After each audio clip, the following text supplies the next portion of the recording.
আমরা বুঝতে পারছি অনেকে মুসলিম দরদি কথা বলছে, মুসলমানদের পাশে আছে কথা বলছে, আমাদের কোনো ভয় নাই কথা বলছে, কিন্তু আমরা এখন প্রমাণ পাচ্ছি চোরকে চুরি করতে বলছে আর ঘরওয়ালাকে সাবধান থাকতে বলছে। এই মুহূর্তে অকাপ সম্পত্তি যাদের আছে তাদের কাছে আমার অনুরোধ, আপনারা এটা পোর্টালের মধ্যে যুক্ত করুন। তারপরে আমাদের কি প্রতিবাদ, আমাদের কি সংগ্রাম, আমরা কি করব, এইসব সবাই মিলে একত্রিত হয়ে তার একটা মতামত প্রকাশ করবো। আসসালামু আলাইকুম রহমতুল্লাহ বারকাতুহু।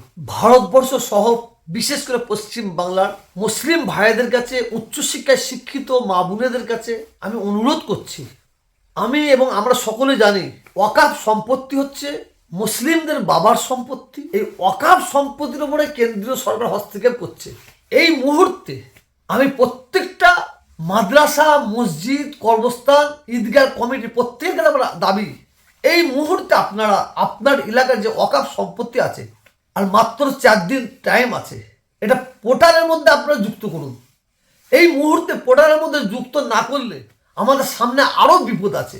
আমরা বুঝতে পারছি অনেকে মুসলিম দরদি কথা বলছে, মুসলমানদের পাশে আছে কথা বলছে, আমাদের কোনো ভয় নাই কথা বলছে, কিন্তু আমরা এখন প্রমাণ পাচ্ছি চোরকে চুরি করতে বলছে আর ঘরওয়ালাকে সাবধান থাকতে বলছে। এই মুহূর্তে প্রত্যেকটা, আবার বলছি, কর্মস্থান, মসজিদ, মাদ্রাসা, ঈদগাহ প্রত্যেকটা ওয়াকাফ সম্পত্তি যাদের আছে তাদের কাছে আমার অনুরোধ, আপনারা আপনাদের সম্পত্তির যে ওয়াকাফ সম্পত্তি আছে এটা পোর্টালের মধ্যে যুক্ত করুন। যদি বুঝতে অসুবিধা হয় এসডিও, বিডিও, ডিএম তাদের সঙ্গে যোগাযোগ করুন, কারণ সুপ্রিম কোর্টের কাছে 5 তারিখ পর্যন্ত ডেট ছিল, কিছু বাড়াবার জন্য অনুরোধ করা হয়েছিল, সেইটা সুপ্রিম কোর্ট নাকচ করে দিয়েছে। অর্থাৎ 5 তারিখের মধ্যে তুলতে হবে।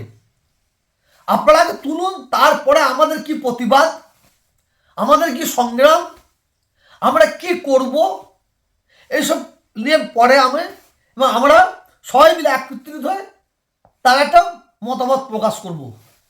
এই মুহূর্তে আমাদের যেটা দরকার সেটা দেরি না করে অতি তাড়াতাড়ি 5 তারিখ মধ্যে লাস্ট ডেট, 4 দিন টাইম আছে, আপনারা দয়া করে ওয়াকাফ সম্পত্তির সব তথ্য নিয়ে পোর্টালে আপনারা যুক্ত করুন। এটা আপনাদের কাছে আমার দাবি রইল।